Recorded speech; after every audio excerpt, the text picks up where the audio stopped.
Viewers break ਤੋਂ ਬਾਅਦ ਤੁਹਾਡਾ ਸਵਾਗਤ ਕਰਦੇ ਹਾਂ। ਡਾਕਟਰ ਸਾਹਿਬ, ਹੁਣ ਸਾਡੇ ਦਰਸ਼ਕਾਂ ਨੂੰ ਅੱਜ ਦੇ ਦਿਨ ਦੀ ਇਤਿਹਾਸਕ ਅਹਿਮੀਅਤ ਬਾਰੇ ਦੱਸੋ।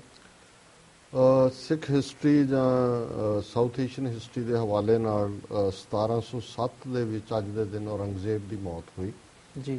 ਔਰੰਗਜ਼ੇਬ ਜਿਹੜਾ ਹੈ ਉਸ ਨੇ ਕਿਸ ਕਿਸਮ ਦਾ ਰਾਜ ਕੀਤਾ ਹੈ, ਇਸ ਬਾਰੇ ਜ਼ਾਹਰ ਹੈ ਵੀ ਮੁਗਲਿਆ ਰਾਜ ਦਾ ਜਿਹੜਾ ਸਿਖਰ ਹੈ ਉਹ ਵੀ ਉਸ ਦੇ ਟਾਈਮ ਤੇ ਹੀ ਹੁੰਦਾ ਹੈ, ਪਰ ਪਤਨ ਵੀ ਉਸ ਦੇ ਟਾਈਮ ਤੇ ਹੀ ਹੁੰਦਾ ਹੈ। ਔਰ ਜਿਵੇਂ ਉਸ ਦੇ ਹੱਥਾਂ ਵਿੱਚ ਗੁਰੂ ਤੇਗ ਬਹਾਦਰ ਸਾਹਿਬ ਦੀ ਸ਼ਹਾਦਤ ਔਰ ਈਵਨ ਸਰਮਦ ਵਰਗੇ ਸੂਫੀ ਫਕੀਰ ਉਹਨਾਂ ਉਸ ਨੂੰ ਵੀ ਮਾਰਨਾ, ਔਰ ਫਿਰ ਜਿਵੇਂ ਉਹ ਸਾਰੀ ਜ਼ੁਲਮ ਦਾ ਰਾਜ ਕਰਕੇ ਜਾਣਿਆ ਜਾਂਦਾ ਹੈ।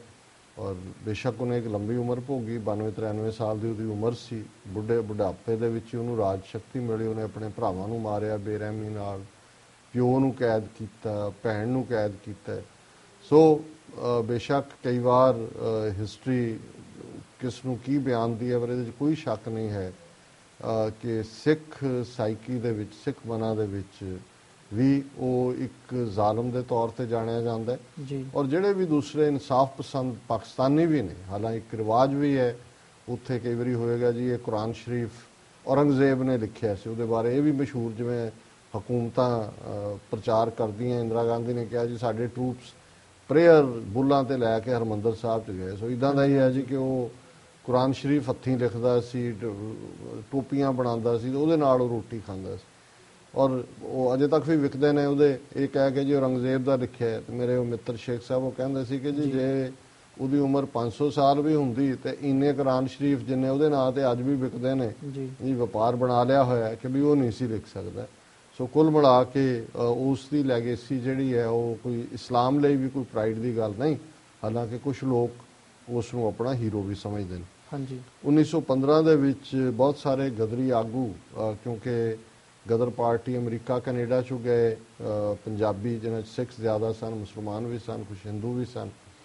ਉਹਨਾਂ ਨੇ ਇੱਕ ਦਿਨ ਫਿਕਸ ਕੀਤਾ ਜਾ ਕੇ ਵੀ ਅਸੀਂ ਗਦਰ ਮਚਾਉਣਾ, ਅੰਗਰੇਜ਼ਾਂ ਨੂੰ ਕੱਢਣਾ ਹੈ। ਮੁਖਬਰ ਕਿਰਪਾਲ ਸਿੰਘ ਇੱਕ ਨਾਲ ਹੀ ਰਲਿਆ ਹੋਇਆ ਸੀ ਬ੍ਰਿਟਿਸ਼ ਇੰਟੈਲੀਜੈਂਸ ਦਾ, ਉਹਨੇ ਭੇਦ ਖੋਲ੍ਹ ਦਿੱਤਾ। ਉਹਨਾਂ ਨੇ ਡੇ ਐਡਵਾਂਸ ਕਰ ਲਿਆ, ਫਿਰ ਵੀ ਜਿਹੜੀ ਉਹ ਡੇਟ ਆ ਗਈ। ਸੋ ਅੱਜ ਦੇ ਦਿਨ ਬਹੁਤ ਸਾਰੇ ਗਦਰੀ ਆਗੂ ਥਾਂ ਥਾਈਂ ਜਿਹੜੇ ਨੇ ਬ੍ਰਿਟਿਸ਼ ਪੁਲਿਸ ਨੇ ਫੜ ਲਏ ਸੀ। 1921 ਦੇ ਵਿੱਚ, ਹਾਲਾਂਕਿ ਕੱਲ੍ਹ ਅਸੀਂ ਵੇਰਵੇ ਨਾਲ ਚਰਚਾ ਕਰਾਂਗੇ 21 ਫਰਵਰੀ ਨੂੰ, ਕਿਉਂਕਿ ਹਿਸਟੋਰੀਕਲੀ ਨਾਨਕਸ਼ਾਹੀ ਕੈਲੰਡਰ ਮੁਤਾਬਕ ਵੀ 21 ਫਰਵਰੀ ਦਾ ਦਿਨ ਸਾਕਾ ਨਨਕਾਣਾ ਸਾਹਿਬ ਔਰ ਜੈਤੋ ਦੇ ਮੋਰਚੇ ਸ਼ਹੀਦ ਜਿਹੜੇ ਨੇ ਮਸ਼ੀਨ ਗਨਾਂ ਦੇ ਨਾਲ ਕੀਤੇ ਗਏ, ਉਹਨਾਂ ਦੇ ਲਈ ਫਿਕਸ ਕੀਤੇ। ਪਰ ਸਮਹਾਉ ਜਿੰਨੇ ਮੈਂ ਹਿਸਟੋਰੀਕਲ ਰਿਸਰਚ ਜਦੋਂ ਕਰਦਾ ਹਾਂ ਤੇ ਨਾ 20 ਫਰਵਰੀ ਦੇ ਨਾਂ ਵੀ ਜਾ ਕੇ ਜੁੜਦੇ। ਉਹਦਾ ਸ਼ਾਇਦ ਕਾਰਨ ਇਹ ਹੋਏਗਾ ਵੀ ਅੱਜ ਦੇ ਦਿਨ ਉਹਨਾਂ ਦੀ ਸ਼ਹੀਦੀ ਹੁੰਦੀ ਹੈ। ਸਵੇਰੇ 6 ਵਜੇ ਜਥਾ ਜਦੋਂ ਅੰਦਰ ਦਾਖਲ ਹੁੰਦਾ ਹੈ ਤੇ ਮਹੰਤ ਨਰੈਣ ਔਰ ਉਹਦੇ ਗੁੰਡੇ ਜਿਹੜੇ ਨੇ ਉਹ ਬੜੀ ਜ਼ਾਲਮਾਨਾ ਤਰੀਕੇ ਨਾਲ ਮਾਰਦੇ ਨੇ, ਪਰ ਕਿਉਂਕਿ ਸੰਸਕਾਰ ਅਗਲੇ ਦਿਨ ਹੈ ਤੇ ਸ਼ਾਇਦ ਇਸ ਲਈ ਜਿਹੜਾ ਸਾਕੇ ਦਾ ਦਿਨ ਹੈ ਉਹ 21 ਫਰਵਰੀ ਨਿਯਤ ਕੀਤਾ। ਵਰਲਡ ਹਿਸਟਰੀ ਦੇ ਹਵਾਲੇ ਨਾਲ 1792 ਦੇ ਵਿੱਚ ਅਮਰੀਕਾ ਦੇ ਵਿੱਚ ਪਹਿਲੀ ਡਾਕ ਟਿਕਟ ਜਾਰੀ ਹੋਈ। ਔਰ ਟਿਕਟ ਜਿਹੜੀ ਹੈ ਡਿਸਟੈਂਸ ਦੇ ਲਿਹਾਜ਼ ਨਾਲ ਲੱਗਦੀ ਸੀ। ਨੇੜੇ ਵਾਲਿਆਂ ਲਈ 6 ਸੈਂਟ, ਜਿਹੜੀ ਚਿੱਠੀ ਦੂਰ ਜਾਣੀ ਹੈ ਉਹ 12 ਸੈਂਟ। 1846 ਦੇ ਵਿੱਚ ਅੰਗਰੇਜ਼ਾਂ ਨੇ ਪਹਿਲੀ ਐਂਗਲੋ ਸਿੱਖ ਵਾਰ ਤੋਂ ਬਾਅਦ ਲਾਹੌਰ ਦਾ ਕਿਲਾ ਆ ਕੇ ਉਹਦੇ 'ਚ ਬੈਠ ਗਏ ਉਹ ਅੱਜ ਦੇ ਦਿਨ। ਔਰ ਵਰਲਡ ਹਿਸਟਰੀ ਨੇ ਵੀ ਲਿਖਿਆ ਕਿ ਬ੍ਰਿਟਿਸ਼ ਆਕੂਪਾਈ 6 ਸਿਟੈਡਲ ਆਫ ਲਾਹੌਰ ਅੱਜ ਦੇ ਦਿਨ। 1895 ਦੇ ਵਿੱਚ ਕਾਂਗਰਸ ਨੇ, US ਕਾਂਗਰਸ ਨੇ ਜਿਹੜੀ US ਮਿੰਟ ਟਕਸਾਲ ਜਿਹਦੇ ਵਿੱਚ ਨੋਟ ਛਪਣੇ ਸੀ, ਡੈਨਵਰ ਕੋਲੋਰਾਡੋ ਦੇ ਵਿੱਚ ਸੈਂਕਸ਼ਨ ਕੀਤੀ। 1921 ਦੇ ਵਿੱਚ ਰਜ਼ਾ ਖਾਨ ਪਹਿਲਵੀ ਨੇ ਈਰਾਨ ਦੀ ਸਤਹ ਹਥਿਆਈ, ਔਰ ਜਿਹੜਾ ਅਖੀਰਲਾ ਪਹਿਲਵੀ ਇਹਨਾਂ ਦੇ ਖਾਨਦਾਨੀ ਸਕਸੈਸਰ ਸੀ ਉਹ ਈਰਾਨ ਦਾ ਬਾਦਸ਼ਾਹ 1979 'ਚ ਜਦੋਂ ਆਇਤੁੱਲਾ ਖਮੀਨੀ ਨੇ ਜਾ ਕੇ ਟੇਕ ਓਵਰ ਕੀਤਾ ਤੇ ਫਿਰ ਉੱਥੋਂ ਦੌੜਿਆ। ਇਸ ਤਰ੍ਹਾਂ ਉਹਨਾਂ ਦੀ ਹਕੂਮਤ ਜਿਹੜੀ ਹੈ ਲਗਭਗ 57-58 ਸਾਲ ਪਹਿਲਵੀ ਖਾਨਦਾਨ ਦੀ ਰਹੀ। 1933 ਦੇ ਵਿੱਚ ਹਾਊਸ ਆਫ ਰਿਪਰੈਜ਼ੈਂਟੇਟਿਵਸ ਨੇ, ਜਿੰਨਾ ਸ਼ਰਾਬ ਦੇ ਉੱਤੇ ਇਸ ਮੁਲਕ ਦੇ ਵਿੱਚ ਬੈਨ ਲੱਗਾ ਸੀ, ਜਿਵੇਂ ਕੈਂਸਸ ਨੇ ਲਾਇਆ, ਹੋਰ ਸਟੇਟਾਂ ਨੇ ਲਾਇਆ, ਉਹ ਸਾਰਾ ਖਤਮ ਕਰ ਦਿੱਤਾ। 1937 ਦੇ ਵਿੱਚ ਪਹਿਲਾ ਆਟੋਮੋਬਾਈਲ 에ਅਰਪਲੇਨ ਕੰਬੀਨੇਸ਼ਨ ਜਿਹੜਾ ਉਹਦਾ ਟੈਸਟ ਸੈਂਟਾ ਮੋਨਿਕਾ ਕੈਲੀਫੋਰਨੀਆ 'ਚ ਹੋਇਆ। 1941 ਦੇ ਵਿੱਚ ਨਾਜ਼ੀਆਂ ਨੇ ਇਹ ਆਰਡਰ ਕੀਤਾ ਕਿ ਜਿਹੜੇ ਪੋਲਿਸ਼ ਜਿਊਜ਼ ਨੇ, ਪੋਲੈਂਡ ਦੇ ਰਹਿਣ ਵਾਲੇ, ਉਹ ਪਬਲਿਕ ਟਰਾਂਸਪੋਰਟੇਸ਼ਨ ਨਹੀਂ ਇਸਤੇਮਾਲ ਕਰ ਸਕਦੇ। 1971 ਦੇ ਵਿੱਚ ਈਦੀ ਅਮੀਨ ਦਾਦਾ ਜਿਹਨੂੰ ਕਹਿੰਦੇ ਸੀ, ਯੁਗਾਂਡਾ ਦਾ ਪ੍ਰੈਜ਼ੀਡੈਂਟ ਬਣਿਆ। ਉਹਨੇ ਬਣਦਿਆਂ ਪਹਿਲਾਂ ਆਰਡਰ ਕੀਤਾ ਵੀ ਸਾਰੇ ਫੋਰਨਰ ਬਾਹਰ। ਹਾਂਜੀ। 3 ਕੱਪੜਿਆਂ ਦੇ ਵਿੱਚ ਲੋਕਾਂ ਨੂੰ ਉੱਥੋਂ ਭੱਜਣ ਤੇ ਮਜਬੂਰ ਕੀਤਾ। ਬਹੁਤ ਸਾਰੇ ਪੰਜਾਬੀ ਵੀ ਉੱਥੇ ਬੜੇ ਆਬਾਦ ਸੀ, ਸਿੱਖ ਖਾਸ ਤੌਰ ਤੇ। ਉਹ 3 ਕੱਪੜਿਆਂ ਦੇ ਵਿੱਚ ਹੀ ਨਿਕਲੇ। ਪਰ ਉਹਨਾਂ ਕੋਲ ਕਿਉਂਕਿ ਯੂਕੇ ਦੇ ਪਾਸਪੋਰਟ ਸੀ, ਕਿਉਂਕਿ ਯੁਗਾਂਡਾ ਬ੍ਰਿਟਿਸ਼ ਕਾਲੋਨੀ ਸੀ, ਇੰਗਲੈਂਡ ਆਏ। ਸੋ ਹੁਣ ਅੱਜ ਭਾਵੇਂ ਉਹ ਖੁਸ਼ਹਾਲ ਨੇ, ਪਰ ਇੱਕ ਸਟੇਜ ਤੇ ਈਦੀ ਅਮੀਨ ਨੇ ਇੱਕ ਰਾਤ ਦਾ ਨੋਟਿਸ ਦੇ ਕੇ 3 ਕੱਪੜਿਆਂ ਦੇ ਵਿੱਚ ਉੱਥੇ ਜਿਹੜੇ 100 ਸਾਲ ਤੋਂ ਸੈਟਲ ਲੋਕ ਸੀ ਉਹਨਾਂ ਨੂੰ ਬਾਹਰ ਕੱਢਤਾ ਸੀ। 2013 ਦੇ ਵਿੱਚ ਐਸਟੋਨੀਆ ਜਿਹੜੀ ਹੈ ਉਹ ਪਹਿਲੀ ਕੰਟਰੀ ਦੁਨੀਆ ਦੀ ਬਣਦੀ ਹੈ ਜਿਹਨੇ ਕਿ national electric car charging network ਬਣਾਇਆ, ਤਾਂ ਕਿ ਕੋਈ ਵੀ ਜਿਹੜੀ ਇਲੈਕਟ੍ਰਿਕ ਕਾਰ ਹੈ 30 ਮਿੰਟ ਦੇ ਵਿੱਚ ਚਾਰਜ ਹੋ ਸਕਦੀ ਸੀ। ਇਹ 2013 ਚ ਐਸਟੋਨੀਆ ਨਿੱਕਾ ਜਿਹਾ ਦੇਸ਼ ਹੈ, ਉਸ ਦੀ ਇਹ ਪ੍ਰਾਪਤੀ ਹੈ। ਹਾਂਜੀ ਡਾਕਟਰ ਸਾਹਿਬ, ਅੱਗੇ ਵਧਦੇ ਆਂਗੇ। ਅਕਾਲੀ ਦਲ ਪੰਚ ਪ੍ਰਧਾਨੀ ਨੇ ਕਿਹਾ ਹੈ ਕਿ ਪੰਜਾਬ ਦੇ ਲੋਕ ਪਾਣੀਆਂ ਦੇ ਮਸਲੇ ਤੇ ਕੋਈ ਵੀ ਸਮਝੌਤਾ ਨਹੀਂ ਕਰਨਗੇ। ਦੇਖੋ, ਪਿਛਲੇ ਦਿਨਾਂ 'ਚ ਜਿਹੜਾ ਐਗਰੀਕਲਚਰ ਸਮਿਟ ਦੇ ਨਾਂ ਥੱਲੇ ਬਾਦਲ ਨੇ ਇੱਕ ਇਕੱਠ ਸੱਦਿਆ ਜੀ, ਔਰ ਉਸ ਦੇ ਵਿੱਚ ਜਿਹੜਾ ਮੱਧ ਪ੍ਰਦੇਸ਼ ਦੇ ਮੁੱਖ ਮੰਤਰੀ ਸ਼ਿਵਰਾਜ ਸਿੰਘ ਚੌਹਾਨ ਨੇ ਕਿਹਾ ਕਿ ਜੀ ਅਸੀਂ ਜਿਹੜਾ ਵਾਜਪਾਈ ਸਰਕਾਰ ਦੀ ਸਕੀਮ ਸੀ ਇੰਟਰਲਿੰਕਿੰਗ ਆਫ ਰਿਵਰਸ, ਦਰਿਆਵਾਂ ਦਾ ਆਪਸ ਜੋੜਨਾ, ਅਸੀਂ ਉਸ ਦਾ ਸਮਰਥਨ ਕਰਦੇ ਹਾਂ। ਔਰ ਜਦੋਂ ਸਾਡੀ ਸਰਕਾਰ ਫੇਰ ਬਣੀ, ਅਸੀਂ ਚਾਹਾਂਗੇ ਕਿ ਉਹ ਸਕੀਮ ਤੇਜ਼ੀ ਨਾਲ ਲਾਗੂ ਹੋਏ। ਉਹਦਾ ਸਾਨੂੰ ਬਹੁਤ ਫਾਇਦਾ ਹੋਇਆ, ਅੱਗੋਂ ਵੀ ਹੋਏਗਾ ਜੀ। ਸੋ ਉਹਦੇ 'ਚ ਬਾਦਲ ਬਿਲਕੁਲ ਚੁੱਪ ਕਰਕੇ ਬੈਠਾ ਰਹੇ। ਹੁਣ ਜ਼ਾਹਰ ਹੈ ਵੀ ਇੱਕ ਪਾਸੇ ਤਾਂ ਅਕਾਲੀਆਂ ਦੀ ਪਾਲਿਸੀ, ਜਿਹੜਾ ਹੁਣ ਜਿੱਥੋਂ ਇਹ ਮੋਰਚਾ ਸ਼ੁਰੂ ਹੋਇਆ, ਧਰਮਯੁੱਧ ਮੋਰਚੇ ਦੀ ਸ਼ੁਰੂਆਤ ਕਪੂਰੀ ਤੋਂ ਹੋਈ ਪਟਿਆਲੇ 'ਚ, ਜਦੋਂ ਇੰਦਰਾ ਗਾਂਧੀ ਨੇ ਆ ਕੇ ਟੱਕ ਲਾਇਆ ਸਤਲੁਜ ਯਮੁਨਾ ਲਿੰਕ ਨਹਿਰ ਦਾ। ਹੁਣ ਇੰਟਰਲਿੰਕਿੰਗ ਆਫ ਰਿਵਰਸ ਕੀ ਹੈ, ਜਾਂ ਇੰਦਰਾ ਗਾਂਧੀ ਦੀ ਕੀ ਸਕੀਮ ਸੀ ਕਿ ਜਿਹੜਾ ਸਤਲੁਜ ਦਾ ਪਾਣੀ ਹੈ ਉਹ ਜਾ ਕੇ ਤੁਸੀਂ ਯਮੁਨਾ ਦੇ ਵਿੱਚ ਪਾਓ ਜੀ। ਹੁਣ ਜਿਸ ਨੂੰ ਅਕਾਲੀਆਂ ਨੇ ਆਧਾਰ, ਹਾਲਾਂਕਿ ਇਹਦੇ ਹੋਰ ਵੀ ਸਾਈਡ ਇਫੈਕਟ ਨੇ ਕਿ ਐਨਵਾਇਰਨਮੈਂਟਲ ਹੈਜ਼ਰਡ ਹੈ, ਦੁਨੀਆ ਦੇ ਵਿੱਚ ਜਿਹੜੇ ਦਰਿਆਵਾਂ ਦਾ ਵਹਿਣ ਹੁੰਦਾ ਉਹਨੂੰ ਬਦਲਿਆ ਥੋੜੀ ਜਾਂਦਾ ਹੈ। ਜੇ ਜਿਹੜੇ ਬਦਲਦੇ ਨੇ ਉਹ ਫਿਰ ਨੇਚਰ ਦੀ ਕਰੋਪੀ ਨੂੰ ਸਹਿੰਦੇ ਨੇ। ਇਸ ਲਈ ਬਿਲਕੁਲ ਇਹਨੂੰ ਰਿਜੈਕਟ ਕੀਤਾ ਹੋਇਆ ਦੁਨੀਆ ਦੇ ਐਨਵਾਇਰਨਮੈਂਟਲਿਸਟ ਨੇ, ਸਪੈਸ਼ਲਿਸਟ ਨੇ।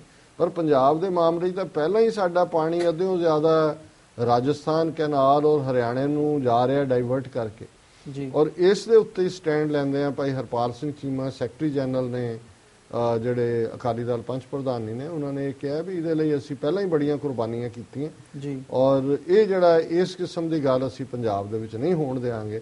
ਪਰ ਕਿਸ ਕਦਰ ਇਹ ਬਾਦਲ ਔਰ ਇਹ ਪਾਰਟੀ ਜਿਹੜੀ ਹੈ ਜਿਹਨੂੰ ਇਹ ਲੀਡ ਕਰ ਰਿਹਾ, ਇਹਨਾਂ ਨੇ ਪੰਜਾਬ ਦੇ ਸਿੱਖਾਂ ਦੇ ਹਿੱਤ ਵੇਚਣੇ ਲਾਏ ਹੋਏ ਨੇ ਕਿ ਵੀ ਇਹ ਉੱਥੇ ਇਹਨੇ ਇਸ ਦੇ ਉੱਤੇ ਕਾਮੈਂਟ ਵੀ ਨਹੀਂ ਕੀਤਾ, ਆਪਣੇ ਪ੍ਰੈਜ਼ੀਡੈਂਸ਼ੀਅਲ ਐਡਰੈਸ 'ਚ ਵੀ ਨਹੀਂ ਕੀਤਾ ਕਿ ਜੀ ਅਸੀਂ ਇਸ ਲਾਈਨ ਦੀ ਇੰਟਰਲਿੰਕਿੰਗ ਆਫ ਰਿਵਰ ਦੀ ਹਮਾਇਤ ਨਹੀਂ ਕਰਦੇ। ਇਹ ਤਾਂ ਲੁੱਟ ਹੈ ਪਾਣੀਆਂ ਦੀ। ਪਹਿਲਾਂ ਹੀ ਤੁਸੀਂ ਪੰਜਾਬ ਦਾ ਪਾਣੀ ਲੁੱਟਿਆ, ਹੁਣ ਤੁਸੀਂ ਬਾਕੀ ਦਾ ਲੁੱਟੋਗੇ ਕਿ ਸਤਲੁਜ ਯਮੁਨਾ ਲਿੰਕ ਨਹਿਰ ਬਣਾ ਦਿਓ ਜਾਂ ਦੂਜਾ ਬਣਾ ਦਿਓ। ਸੋ ਅਸੀਂ ਅਕਾਲੀ ਦਲ ਪੰਚ ਪ੍ਰਧਾਨੀ ਦੀ ਸ਼ਲਾਘਾ ਕਰਦੇ ਹਾਂ ਕਿ ਉਹਨਾਂ ਨੇ ਇਸ ਦਾ ਨੋਟਿਸ ਲਿਆ। ਜੀ ਡਾਕਟਰ ਸਾਹਿਬ, ਹੁਣ ਸਾਡਾ ਸਮਾਂ ਸਮਾਪਤੀ ਵੱਲ ਵਧ ਰਿਹਾ ਹੈ।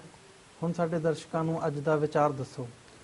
ਅੱਜ ਦੇ ਵਿਚਾਰ ਲਈ ਅਸੀਂ ਤੀਸਰੇ ਪਾਤਸ਼ਾਹ ਗੁਰੂ ਅਮਰਦਾਸ ਜੀ ਦੇ 2 ਸ਼ਲੋਕ ਵਾਰਾਂ ਤੇ ਵਧੀਕ ਚੁਣੇ ਨੇ, 36 ਤੇ 37 ਜੀ। ਔਰ ਪਹਿਲਾ ਸ਼ਲੋਕ ਹੈ, ਬਿਨ ਸ਼ਬਦੈ ਜਗਤ ਬਰਲਿਆ, ਕਹਿਣਾ ਕਛੂ ਨਾ ਜਾਏ, ਹਰ ਰੱਖੇ ਸੇ ਉਬਰੇ, ਸ਼ਬਦ ਰਹੇ ਲਿਵਲਾਏ, ਨਾਨਕ ਕਰਤਾ ਸਭ ਕਿਛ ਜਾਣਦਾ, ਜਿਨ ਰੱਖੀ ਬਣਤ ਬਣਾਏ।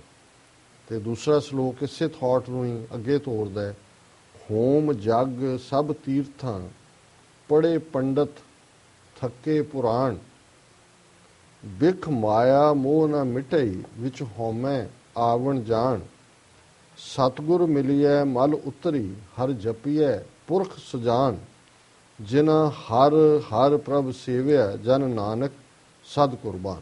ਜੀ। ਤੇ ਇਹਨਾਂ ਦੋਨਾਂ ਸ਼ਲੋਕਾਂ 'ਚ ਨਾਮ ਦੀ ਮਹਿਮਾ ਹੈ, ਨਾਮ ਦੀ ਅਹਿਮੀਅਤ ਹੈ।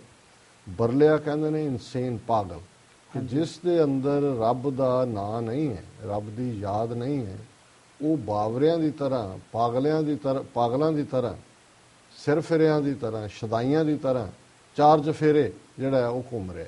ਮਤਲਬ ਇਹ ਹੈ ਵੀ ਉਹਦੇ ਜੀਵਨ ਦਾ ਆਧਾਰ ਨਹੀਂ ਹੈ, ਉਹਦਾ ਫੋਕਸ ਨਹੀਂ ਹੈ। ਬਿਨ ਸ਼ਬਦ ਹੈ ਜਗਤ ਬਰਲਿਆ, ਸੰਸਾਰ ਜਿਹੜਾ ਹੈ ਉਸ ਦੇ ਨਾਮ ਤੋਂ ਬਿਨਾਂ ਇਨਸੇਨ ਹੈ, ਸ਼ਦਾਈ ਹੈ। ਕਹਿਣਾ ਕਛੂ ਨਾ ਜਾਏ, ਉਹਨਾਂ ਦੇ ਕੋਲ ਕੋਈ ਵੀ ਕ੍ਰੀਏਟਿਵ ਗੱਲ ਕਹਿਣ ਕਰਨ ਦੀ ਨਹੀਂ ਹੁੰਦੀ। ਹਰ ਰੱਖੇ ਸੇ ਉਭਰੇ, ਸ਼ਬਦ ਰਹੇ ਲਿਵਲਾਏ, ਜਿਨ੍ਹਾਂ ਦੀ ਲਿਵ ਸ਼ਬਦ ਦੇ ਨਾਲ ਜੁੜੀ ਹੋਈ ਹੈ, ਉਹਨੂੰ ਇਉਂ ਸਮਝੋ ਕਿ ਵਾਹਿਗੁਰੂ ਨੇ ਉਹਨਾਂ ਨੂੰ ਇਸ ਬਿਕ ਸੰਸਾਰ ਚੋਂ ਕੱਢ ਲਿਆ, ਉਸ ਤੋਂ ਉੱਚਾ ਚੁੱਕ ਲਿਆ। ਨਾਨਕ ਕਰਤਾ ਸਭ ਕੁਝ ਜਾਣਦਾ, ਜਿਨ ਰੱਖੀ ਬਣਤ ਬਣਾਏ।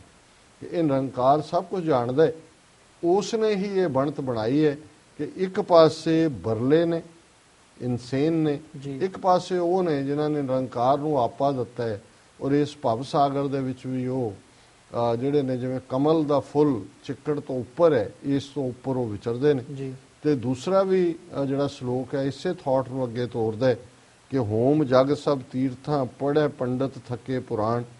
ਕਿ ਬ੍ਰਾਹਮਣ ਲੋਕ ਜਿਹੜੇ ਕਿ ਹਿੰਦੂਆਂ ਦੇ ਧਾਰਮਿਕ ਰਹੁ ਰੀਤ ਕਰਦੇ ਨੇ, ਉਹ ਪੁਰਾਣ ਪੜ੍ਹ ਕੇ ਥੱਕ ਗਏ ਨੇ। ਹੋਮ ਜਗ ਕਰ ਕਰਕੇ ਫਾਇਰ ਆਫਰਿੰਗ ਸੈਕਰੀਫਾਈਸ, ਕਿਉਂਕਿ ਉਸ ਸਾਰੇ ਚੋਂ ਇੱਕ ਕਰਮ ਕਾਂਡ ਹੈ, ਕੁਛ ਬਹੁਤਾ ਨਿਕਲਦਾ ਨਹੀਂ ਹੈ ਜੀ। ਬਿਖ ਮਾਇਆ ਮੋਹ ਨਾ ਮਿਟੇ। ਕਿ ਇਹਨਾਂ ਕਰਮਾਂ ਦੇ ਨਾਲ ਜੇ ਅੰਦਰ ਤਾਂ ਪ੍ਰੀਤ ਹੈ ਨਹੀਂ ਰੱਬ ਦੀ, ਬਾਹਰੋਂ ਅਸੀਂ ਉਹ ਕਰਮ ਕਾਂਡ ਕਰ ਰਹੇ ਹਾਂ, ਜਗ ਦਿਖਾਵਾ ਕਰ ਰਹੇ ਹਾਂ, ਸੋ ਅੰਦਰ ਜਿਹੜਾ ਮਾਇਆ ਦਾ ਜ਼ਹਿਰ ਹੈ ਉਹ ਨਿਕਲਦਾ ਨਹੀਂ ਹੈ ਇਹਨਾਂ ਕਰਮਾਂ ਦੇ ਨਾਲ। ਬਿਖ ਜ਼ਹਿਰ ਨੂੰ ਕਹਿੰਦੇ ਨੇ, ਮਾਇਆ ਮੋਹ ਨਾ ਮਿਟੇ ਵਿੱਚ ਹਉਮੈ ਆਵਣ ਜਾਣ। ਇਸ ਲਈ ਉਹਨਾਂ ਦੀ ਜ਼ਿੰਦਗੀ ਹਉਮੈ ਦਾ ਸ਼ਿਕਾਰ ਹੁੰਦੀ ਹੈ। ਹਉਮੈ ਹੀ ਉਹਨਾਂ ਦੀ ਜ਼ਿੰਦਗੀ ਦੀ ਡਰਾਈਵਿੰਗ ਫੋਰਸ ਹੈ, ਰੱਬ ਨਹੀਂ। ਔਰ ਸਤਿਗੁਰ ਮਿਲੀ ਹੈ ਮਲ ਉਤਰੀ। ਜੇ ਨਿਰੰਕਾਰ ਦੇ ਨਾਲ, ਗੁਰੂ ਦੀ ਬਖਸ਼ਿਸ਼ ਦੇ ਨਾਲ ਮੇਲ ਹੋਏ ਤੇ ਅੰਦਰੋਂ ਇਹ ਜ਼ਹਿਰ ਦੀ ਮੈਲ ਉਤਰਦੀ ਹੈ। ਹਰ ਜਪਿਆ ਪੁਰਖ ਸੁਜਾਨ, ਫਿਰ ਸਾਰੇ ਗੁਣਾਂ ਨਾਲ ਭਰਪੂਰ ਨਿਰੰਕਾਰ ਹਰੀ, ਉਸ ਨੂੰ ਅਸੀਂ ਜਪਦੇ ਹਾਂ, ਉਹਨੂੰ ਯਾਦ ਕਰਦੇ ਹਾਂ। ਜਿਨ੍ਹਾਂ ਹਰ ਹਰ ਪ੍ਰਭ ਸੇਵਿਆ, ਜਨ ਨਾਨਕ ਸਦ ਕੁਰਬਾਨ। ਤੀਸਰੇ ਨਾਨਕ ਗੁਰੂ ਅਮਰਦਾਸ ਫਰਮਾਉਂਦੇ ਨੇ ਕਿ ਜਿਨ੍ਹਾਂ ਨੇ ਨਿਰੰਕਾਰ ਨੂੰ ਯਾਦ ਕੀਤਾ, ਜਿਨ੍ਹਾਂ ਦੀ ਜ਼ਿੰਦਗੀ ਦੇ ਵਿੱਚ ਵਾਹਿਗੁਰੂ ਦੀ ਹੋਂਦ ਹੈ, ਜਨ ਨਾਨਕ ਸਦ ਕੁਰਬਾਨ, ਉਹਨਾਂ ਤੋਂ ਮੈਂ ਬਾਰ-ਬਾਰ ਬਲਿਹਾਰ ਜਾਂਦਾ ਹੈ, ਕੁਰਬਾਨ ਜਾਂਦਾ ਹੈ। ਸੋ ਇਹ ਅੱਜ ਦਾ ਵਿਚਾਰ ਹੈ। ਵਿਊਅਰਸ, ਹੁਣ ਸਾਡੇ ਪ੍ਰੋਗਰਾਮ ਦਾ ਸਮਾਂ ਸਮਾਪਤ ਹੁੰਦਾ ਹੈ। ਤੁਸੀਂ ਸਾਨੂੰ ਆਪਣੇ ਸੁਝਾਅ ਤੇ ਸਲਾਹ ਭੇਜਣਾ ਨਾ ਭੁੱਲਣਾ ਸਾਡੇ ਇਸ ਪਤੇ ਤੇ sos@tv84.tv। ਅਸੀਂ ਆਪਣਾ ਪ੍ਰੋਗਰਾਮ ਫਿਰ ਲੈ ਕੇ ਹਾਜ਼ਰ ਹੋਵਾਂਗੇ। ਤਦ ਤੱਕ ਲਈ ਸਾਨੂੰ ਦਿਓ ਆਗਿਆ। ਵਾਹਿਗੁਰੂ ਜੀ ਕਾ ਖਾਲਸਾ, ਵਾਹਿਗੁਰੂ ਜੀ ਕੀ ਫਤਿਹ।